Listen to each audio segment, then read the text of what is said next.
Hi guys, this is George from EDC Leather. Welcome to our YouTube channel. As always, please like and subscribe. What we're going to be doing today is I see a lot of questions come up with people asking about making a book cover and how to do a pattern, how to size it and stuff like that. We've got the way that we do it. I'm happy to share it with you. Got one tool that we modify a little bit here. Everybody's got the steel rulers. When you get a steel ruler, the bottom of it's always got cork on it.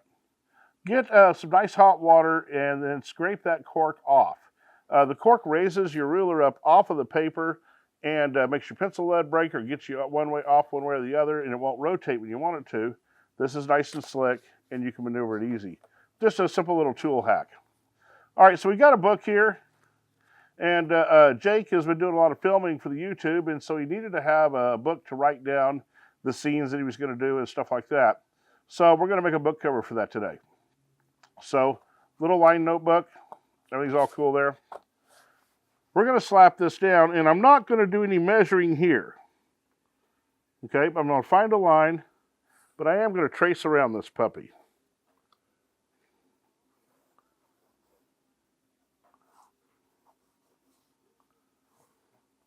All right, we've got that here. Now, we do want one measurement, and I want to measure the thickness here, which on this little book cover is 3/8 of an inch.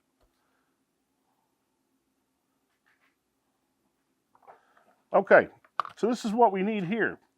So we're going to measure and we're going to grow everything in one direction for both sides of the book, and we're going to grow in one direction for both sides this way. And then you can, like I said, you can do this on leather, you can do it on paper and cut it out, it's all fine. First thing I'm going to start with is I know I have a stitch line that's going to be here and here. And a lot of guys do 1/8. We do 3/16. So I have 3/16 of an inch times 2. That's my stitch line out to the edge of my leather, top and bottom. All right. Now I want a 1/4 inch slack up and down here and here. This is a paperback book, so there's no real thickness. But we also get like the Write and Reigns with the hardbound covers, things of that nature. You'll get Bibles that you're going to cover, so always give yourself a 1/4 inch top and bottom. 1/4 inch times 2. Got a neat little piece of software here. It's a phone app, Fraction Plus. It's 100% free. So I'm going to do my math on that because it's easier. Times 2. 3/16 times 2 equals 3/8. 1/4 times 2 is 1/2. Okay, 1/2. Let's see, go back to my little tool here.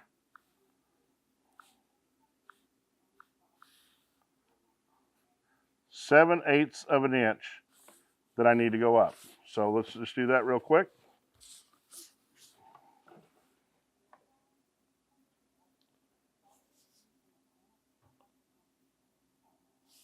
Do it once there. Do it once there.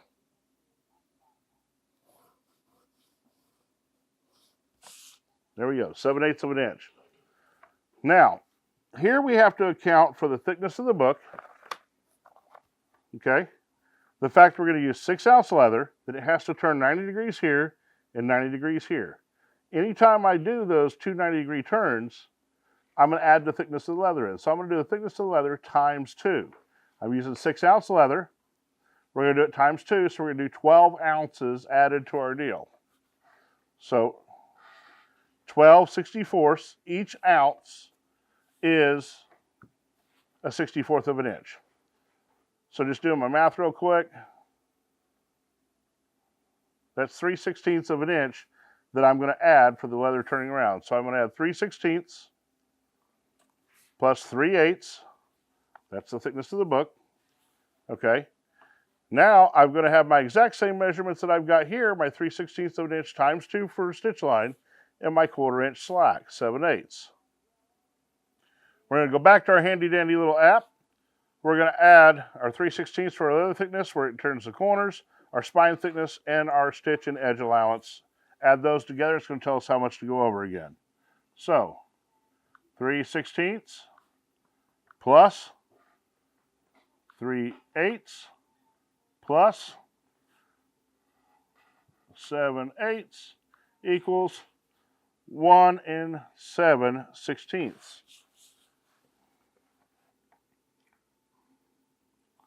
So 1 7/16. 1 7/16.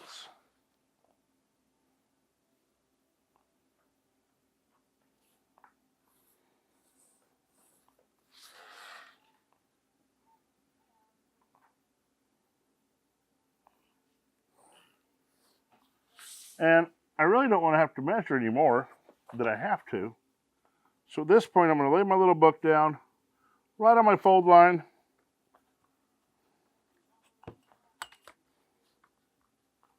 Make sure I get a nice straight line happening here. And I do, great.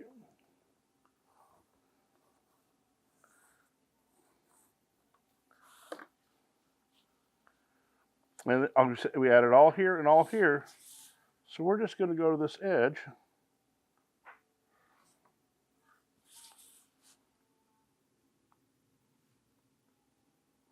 I have to get up and over it so I can see because I'm old.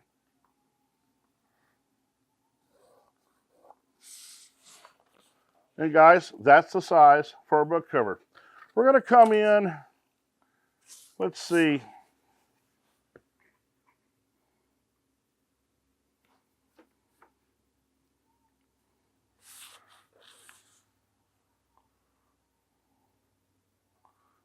Let's come in 3 inches.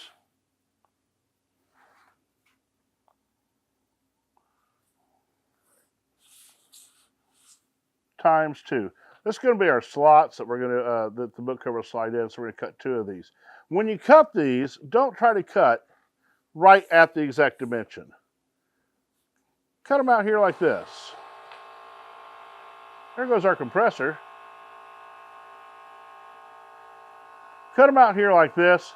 You can glue it up. You can go ahead and stitch it, and then you can trim that excess off. You're never going to match 2 edges like this up perfectly. So oversize it a little bit, get it glued up, stitch it, and then trim it afterwards. So we've already got some leather here. Let me go grab that for you guys. Got a little 6 ounce, got a little 4 ounce. This is actually belly. It's not the best leather in the world. I think it's actually great for this. This is a British tan with the airbrush. Pretty stuff. Should be in 6. This here will be in 4 ounce right here. Okay, here we dyed the inside, but here, because it's the inside of the covers, we didn't. So let's get to cutting this puppy out. All right, let's cut some paper. We'll cut the paper before we cut our leather. I end up making more mistakes when I try to follow a ruler, but do it any way you want.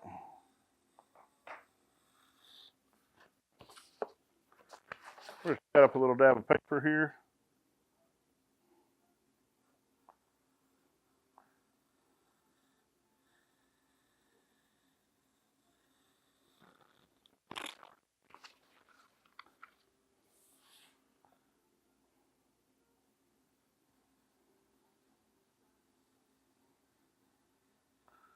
And as soon as we get this here done, we'll transfer it to the leather. We'll cut leather. Always my favorite part.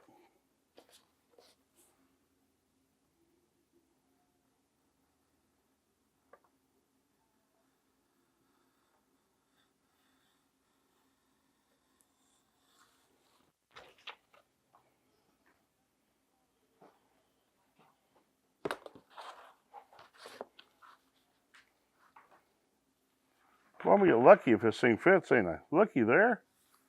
Boy, howdy.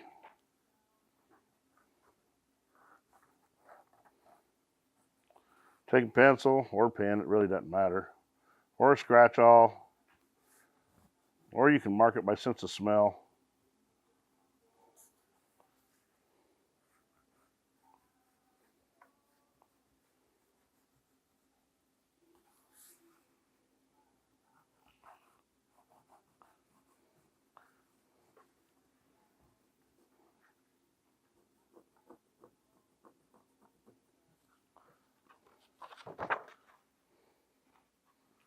I can about see those lines. That's good enough for me to work with.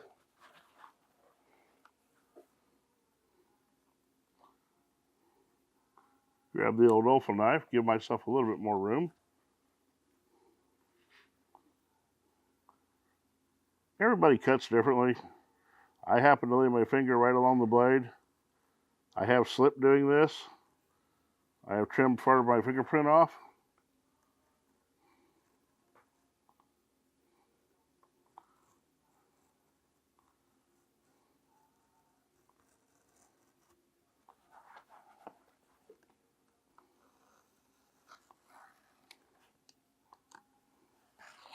Trying not to cut through this little cutting mat.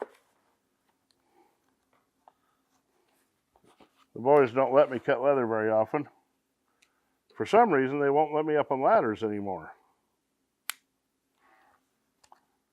I think they're just paranoid that my natural Spider-Man skills will come out.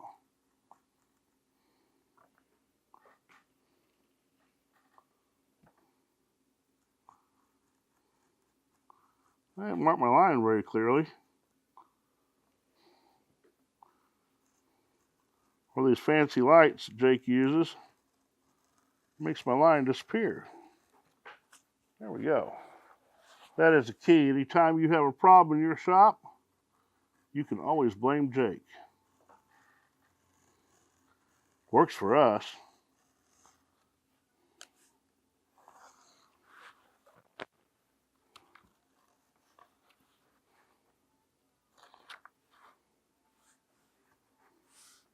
Well, that's going to be hard to see, fellas.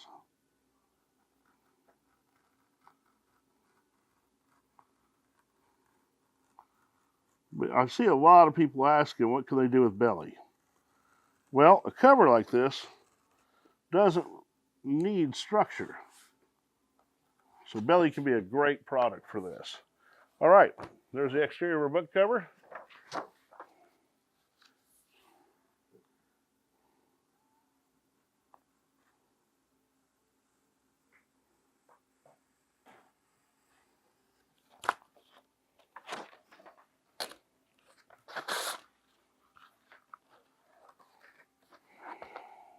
Looks pretty nice.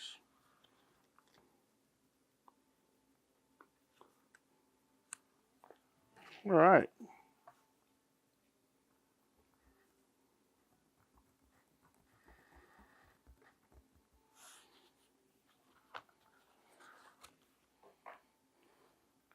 Like I said, I'm giving myself a little bit of slack on this.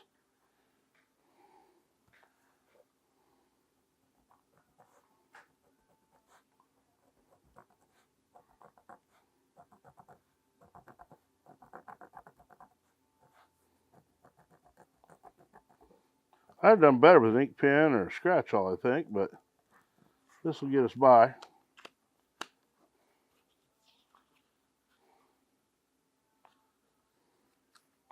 We're going to have to cut the difference there on that.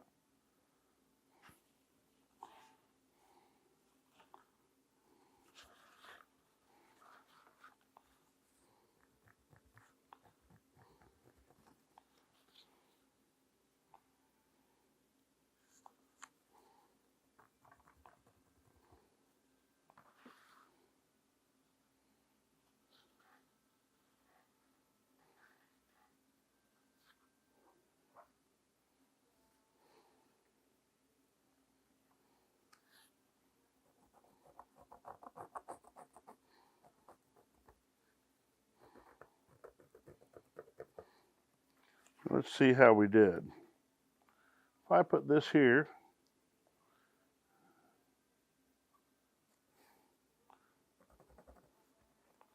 and I put this here, woo doggies. Okay, so we're going to get our slack end to end, but we're not getting any slack front to back. Luckily, that depth that we're going to cover the book has got a lot of freedom in it, fellas. You can make it narrower or wider. In this case, it's going to be about right. How about that?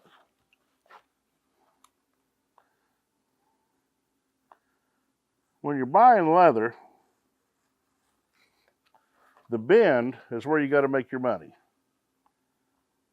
That's got to pay the light bill, pay the help, buy tacos. got a lot of jobs that it has to achieve.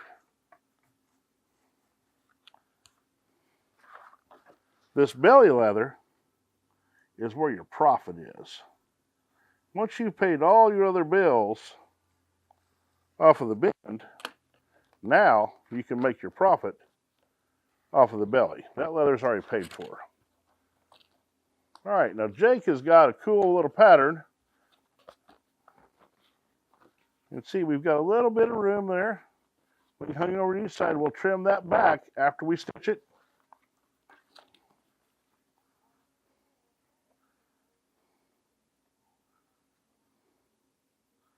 And that'll go like that. So let's go over to the laser and let's decorate this thing. All right, we're back here with the amazing Hermann Oak belly leather book cover. So we did the design. After design, Jake put it on the laser.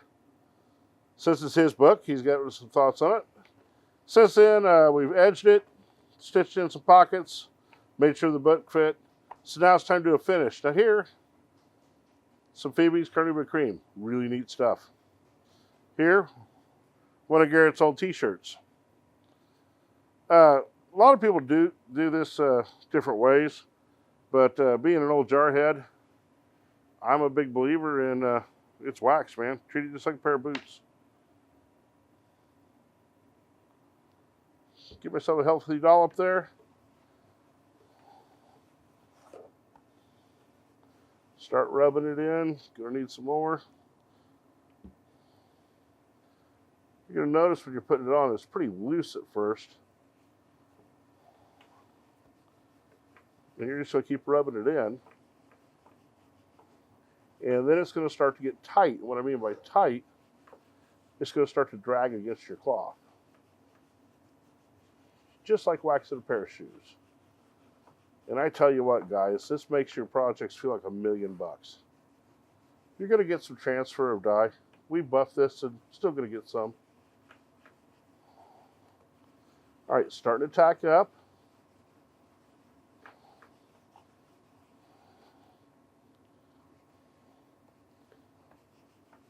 Just like when you're polishing your shoes.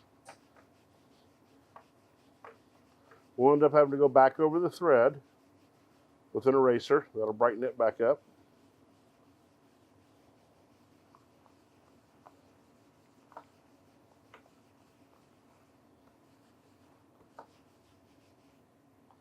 All right, now we're going to start to go to some plain cloth.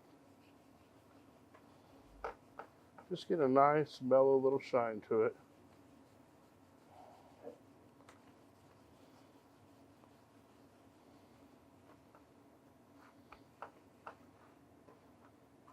I'll go ahead and flip it over, just get a little rubbed in here.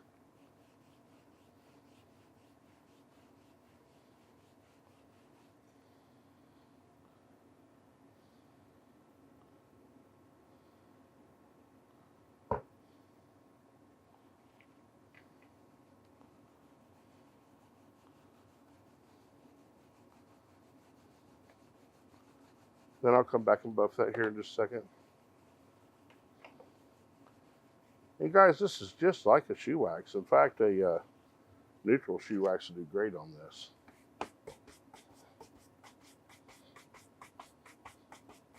And a shoe brush.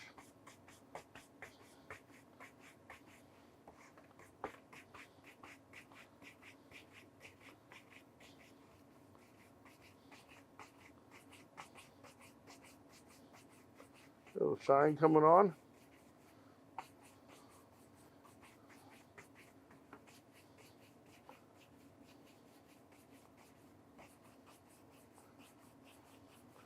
And we'll let it sit for another hour or two. We'll buff it again, come to a nice mellow shine. But, guys, that's the book cover. Feels like $1,000,000. I got a little lint there that we'll pick out. But no need to seal that in an acrylic or anything like that. The wax does fine. And your client can always refresh it with shoe wax. So, hope you enjoyed this, and we'll see you soon. Bye.